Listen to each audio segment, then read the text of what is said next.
Start करते हैं अपने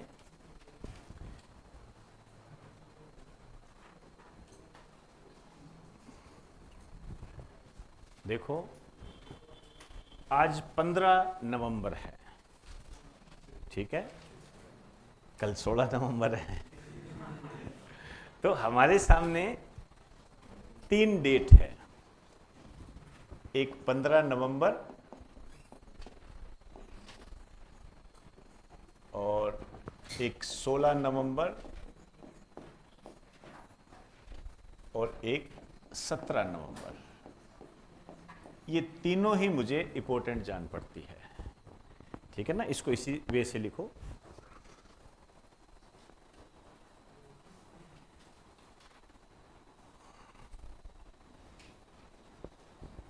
चलिए, ये जो है इस दिन मनाया जाता है जनजातीय गौरव दिवस।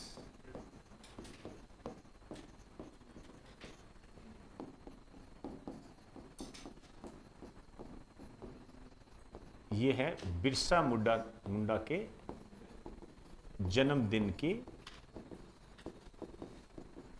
स्मृति में जनजातीय गौरव दिवस।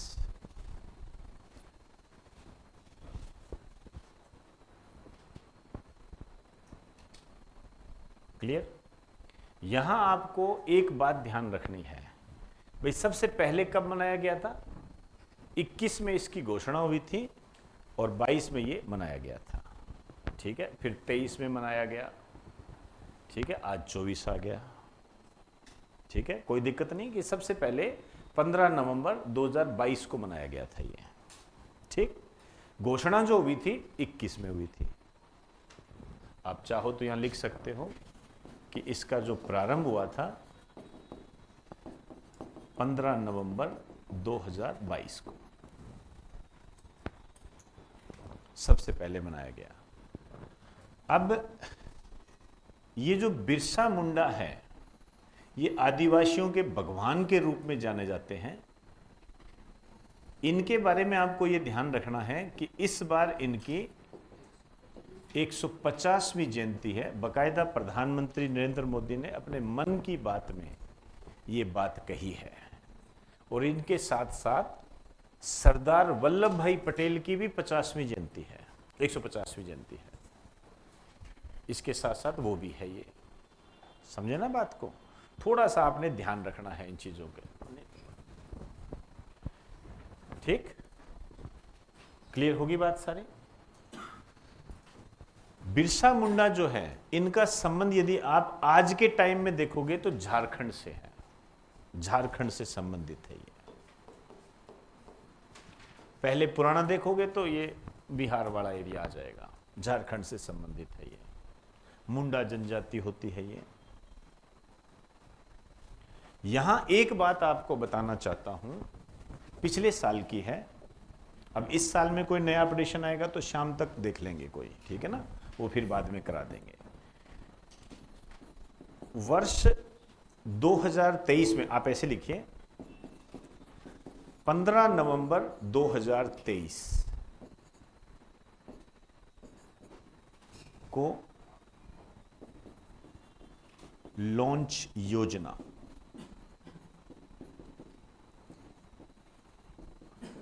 प्रधानमंत्री जन मन योजना। ध्यान रखना, इस नाम से आप कहीं भी नहीं निकाल सकते। जनमन योजना, जनगण मन पे चले जाओगे राष्ट्रगान पर, जनमन योजना। तो यदि मैं आपसे यह कह दूं कि प्रधानमंत्री जनमन योजना का संबंध किससे, कॉमन सी बात बतानी है। प्रधानमंत्री जनमन योजना का संबंध किससे है? पर्यावरण संरक्षण, राष्ट्रगान संरक्षण, आदिवासी कल्याण। तो ये कॉमन सेंस है ना, इसके जन्मदिन पे चालू कर रहे हैं ये। वोट नहीं लेने क्या जनजातियों के, तो योजना चालू करनी पड़ेगी। तो प्रधानमंत्री जनमन योजना के बारे में मेरे को आपको बताना था ये। तो प्रधानमंत्री जनमन योजना का संबंध इसके साथ है, ठीक है ना। तो आदिवासियों के कल्याण से संबंधित है। इसमें विशेष जो समूह आदिवासी जो होते हैं, जनजातीय लोग होते हैं, इनको क्या है, सामाजिक आर्थिक विकास करना। इसमें बहुत सारी बातें आ जाती है, जैसे आदिवासी जो है जंगलों पर डिपेंड करते हैं तो वनों को सुरक्षा देना, ठीक है ना, वन के प्रोडक्ट को ये बेचते हैं तो वन के प्रोडक्ट के लिए मार्केट उपलब्ध करवाना, वो सब इसके अंदर आते हैं, ठीक है, उनके कल्याण से संबंधित है ये। चलो आगे आइए, इधर आ जाइए। 16 नवंबर को है राष्ट्रीय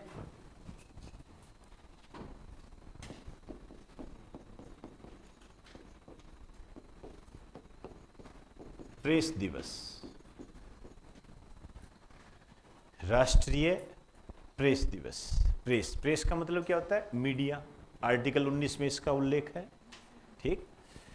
अब देखिए, मैं ये इसलिए बता रहा हूं आपको क्योंकि यहां जो एक सिस्टम आपका बिगड़ सकता है वो ये है, इसको भी लिखा देता हूं, ये है राष्ट्रीय पत्रकारिता दिवस।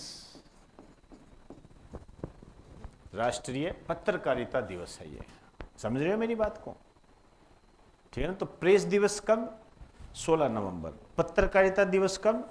17। ये इंपॉर्टेंट है, ठीक है। यहां पत्रकारिता तो आप समझते ही हो, ठीक है। ये जो प्रेस होता है, मीडिया, ठीक है ना, इसको आप मीडिया भी कह सकते हो, ये भी कहा जा सकता है। ये लोकतंत्र का चौथा स्तंभ होता है, ये 4th पिलर ऑफ डेमोक्रेसी। लोकतंत्र का चौथा स्तंभ होता है ये, ध्यान रखें ये।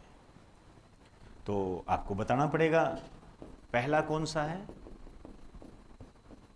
पहला होता है संसद, पार्लियामेंट। दूसरा कौन सा है?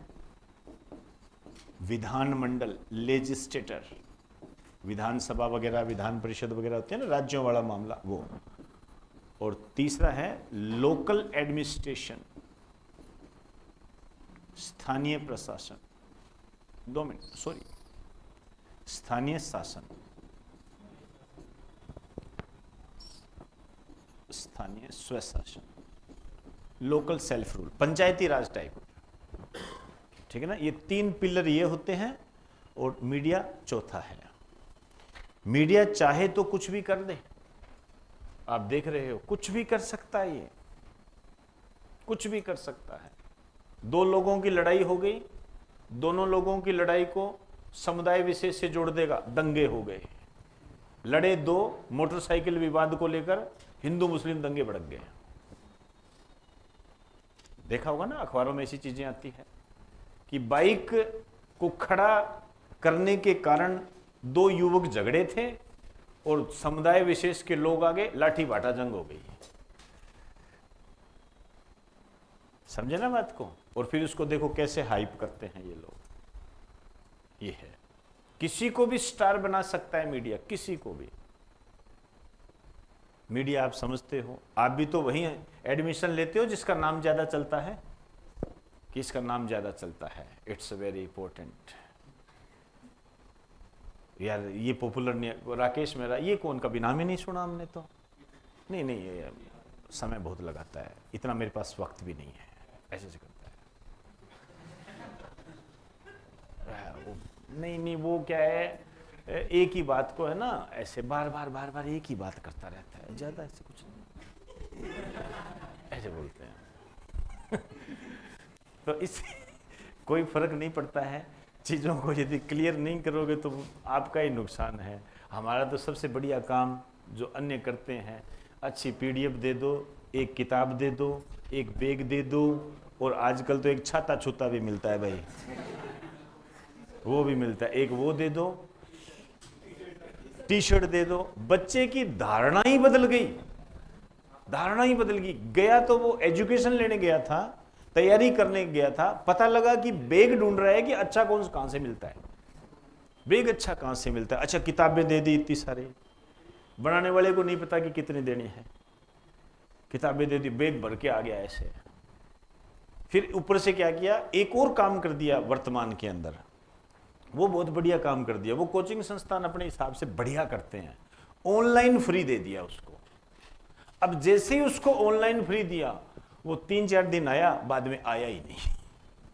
सीट खाली होगी, नए बच्चे का एडमिशन हो गया, उसको भी ऑनलाइन दे दिया, वो भी 15-20 दिन आएगा, उसके बाद कहेगा यार घर पे ही कर लेता हूँ यार, आज मेरा मूड नहीं कर रहा यार, मुझे तो कमर सी दर्द कर रही है थोड़ी सी, तो आज मैं क्लास घर पे ही ले लूँगा। एक बार घर पे ले ली फिर नहीं आएगा वो, उसमें आने के फिर चांस बहुत कम हो जाते हैं।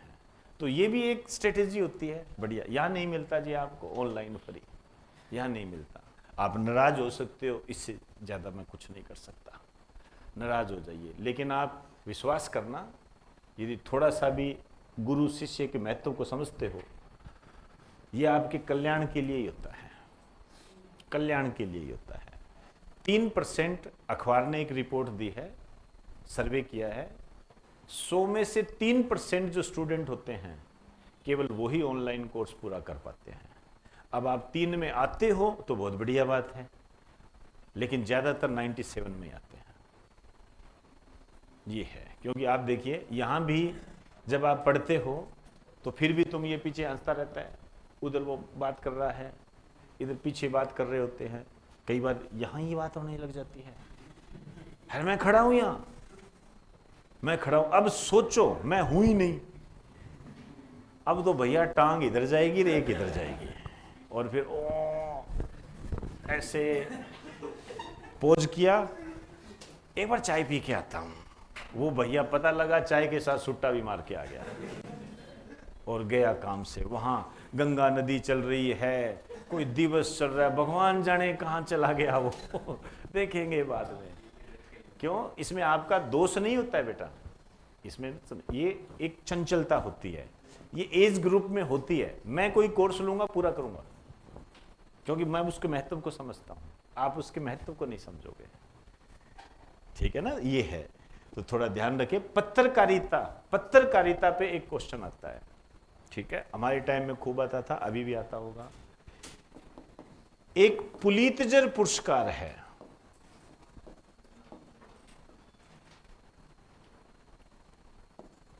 कुछ चीजें हैं मेरे दिमाग में हमेशा चलती जाती है, और भी कई क्षेत्र है, लेकिन जो क्वेश्चन आता है वो ये था कि पुलित्जर पुरस्कार किस क्षेत्र में दिया जाता है, ये बहुत बार आता है पत्रकारिता में, और क्षेत्र भी है, साहित्य वगैरह में भी इसको कर देते हैं, लेकिन कहीं ना कहीं उसका संबंध पत्रकारिता से ही आ जाता है।